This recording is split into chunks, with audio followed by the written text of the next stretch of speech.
मंडप पाठ करके हमारे यहाँ एक संस्थान, तुम लोग उससे जुड़ भी सकते हो। मंडप पाठ आप लोग सब बताएंगे, है ना। एक कक्षा नाटक की हम लोगों को बैठते बन जाएगा तो ठीक नहीं, क्लोज होकर खड़े होकर भी तुम लोग लाभ लेना है तुम लोग, ठीक है ना। तो ये जो मंडप पाठ है हमारे यहाँ का, तो मंडप पाठ के शोज बड़े होते हैं नाटक, है। तो मिश्रा जी के डायरेक्शन में, विपुल के डायरेक्शन में, विपुल गढ़वाल हैं, बड़े अच्छे निर्देशक भी हैं और बड़े अच्छे एक्टर हैं। तो रीवा में हमारा ये संस्थान है, आप लोग बड़ा अच्छा चला रहे हैं। मिश्रा जी का लाभ भी देते हैं, तो हम लोग उससे जुड़ सकते हो। बहुत अच्छी कोई बच्ची गाती है या नाटक के किसी भी हिस्से में उसको लगता है कि हम यहाँ भी काम के हैं, ठीक है, तो जुड़ सकते हैं।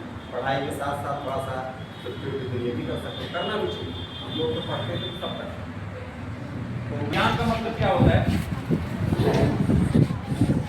विज्ञान का मतलब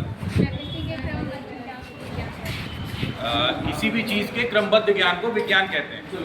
ये एक साधारण परिभाषा है ना। विज्ञान को अंग्रेजी में क्या कहते हैं? ये किस दिन ये नाम दिया गया होगा, किसने दिया होगा कि अब से ये साइंस या विज्ञान कहा जाएगा? इससे पहले विज्ञान कहने से पहले इसे क्या कहते थे?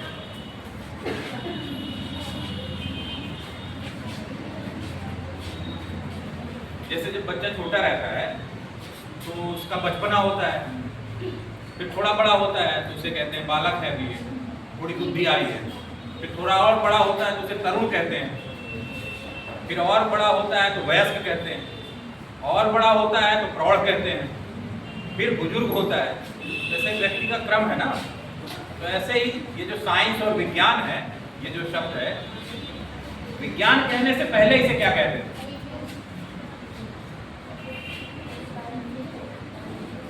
अच्छा, ये वाला मुहावरा सुना है, गाय हमारी माता है, बैल हमारा बाप है।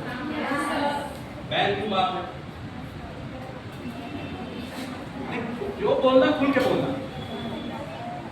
ये ऐसा कोई भी सब्जेक्ट सुना है कभी? Personality development, PD. तो ये डेवलप कैसे होगी? जैसे फोटो खींचता है आदमी तो निगेटिव मिलती थी पहले, फिर उसे डेवलप करता है, पॉजिटिव बनाता है, तो फिर एक फोटो मिलती है कि अच्छा ऐसा कुछ रहा होगा। तो उसकी एक प्रक्रिया है, वो जो क्रमबद्ध है बिगिनिंग से एंड तक। तो उसके बीच में सिर्फ मिडिल नहीं है, बिगिनिंग से मिडिल तक में, वो एंड तक में सिर्फ मिडिल नहीं है, इस मिडिल के पास बहुत लंबा एरिया। अच्छा, एक चेतना शब्द सुना है? इसे क्या कहते हैं अंग्रेजी में? क्या कहते हैं? चेतना अंग्रेजी में क्या कहते हैं? कॉन्शियस, ऐसा कुछ बोलते हैं। कॉन्शियसनेस, जागृत अवस्था, है ना। जब ये विषयों का वर्गीकरण नहीं हुआ था, टुकड़े में नहीं बटे थे कि हिंदी अब ये कहलाएगी, अंग्रेजी है। हिंदी का जन्म कब हुआ है? संवत 250 1991 सन 1991। ये तो 1991 में हिंदी हिंदी वर्गों में बांटा गया है। 1991 हिंदी वर्ग मतलब हिंदी साहित्य। तो हिंदी साहित्य का इतिहास में तो सबसे पहला भारतेंदु काल है ना, फिर द्विवेदी काल है। तो भारतेंदु तो 1850 में पैदा हुए और 38 वर्ष की आयु में उनका देहांत हो गया। हिंदी और उर्दू ये दोनों भाषाएं उत्तर प्रदेश में जन्म ली। उर्दू मेरठ में पैदा हुई और हिंदी वाराणसी में पैदा हुई, काशी, बाद में वाराणसी कहलाया। भारतेंदु हरिश्चंद्र ने जब अपना गद्य लिखना शुरू किया तो गद्य उन्होंने हिंदी में लिखा और पद्य उन्होंने ब्रजबोली भाषा में लिखा। ये अभी किसी की हिंदी क्लास चल रही थी, कश्मीर के किसी कवित्री पे आप लोग पढ़ रहे थे। जब ये सब वर्गीकरण नहीं हुआ था भाषाओं का या ज्ञान का, ज्ञान को आप लोग क्या समझते हो? नॉलेज में भी वही क्रमबद्धता होगी ना, क्रमबद्ध ज्ञान। तो ज्ञान के आगे भी ज्ञान है क्या? भी लगा है ना, ये प्रत्यय होता है उपसर्ग होता है शब्द के पहले? उपसर्ग। तो बी उपसर्ग लगने से शब्द का विस्तार होता है या छोटा होता है? ज्ञान से बड़ा होता है विज्ञान। अच्छा, अब एक और शब्द है आभास। आजकल आभासी दुनिया है ना, एआई वाला। अच्छा, तो ये आभास, आ से जितने शब्द बनते हैं उसमें आभास है, अध्ययन है, अध्यापन है, और ये सारी चीजें जो है ये आपके विवेक से चलती है।